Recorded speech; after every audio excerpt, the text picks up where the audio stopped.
Doug Holtz-Eakin, the former Congressional Budget Office Director. One thing that makes me nervous about Doug is he does understand math, money in and money out.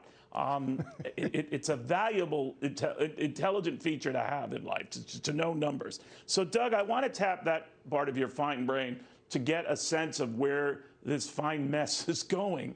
Because now the excuse is nothing's written, no one has any clear indication how it's all paid for. So Republicans are saying that how could we proceed if we don't know any of that? So where do you think this goes? I think it goes nowhere today. Republicans are not going to vote for something that's not yet written. They claim they'll continue to negotiate and that they are confident they can come to an agreement between the Republicans and the Democrats. And they are hoping, and it's up to the majority leader, that Schumer will give them another chance to take this vote next week. That's the game plan as it stands.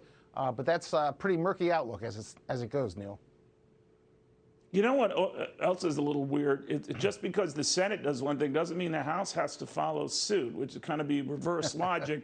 But we hear that Nancy Pelosi, she doesn't want these two joined at the hip. That is the roughly $1 trillion infrastructure-only package and the $3.5 trillion, much more expensive, progressive, favored $3.5 trillion human infrastructure package, but that she won't entertain one with at least, the Senate sorting out the other.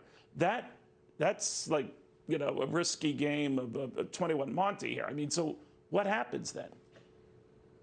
Well, I think she's been very clear. She said that if she gets the bipartisan deal, nothing happens on it until the reconciliation bill is drafted and passed through the House and the Senate. So, sure, they might. But that's going to take a long time. You're never going to get that anytime soon, that's right? So there's no infrastructure. I completely agree. At this point, there's not great prospects for this turning into law. It might be an agreement in the Senate. I think that's why you hear House Democrats on the progressive wing saying, hey, just scrap this. We're going to have to do a reconciliation bill. It's going to take time. Let's put it all in that one bill and just get going on that. And you're increasingly hearing that sentiment come out of the House. Doug, one last thing I want to leave you with. I'm wondering, because we're showing the markets, they've been racing up through all of this. The incident a couple of days ago, notwithstanding on fears of the pandemic.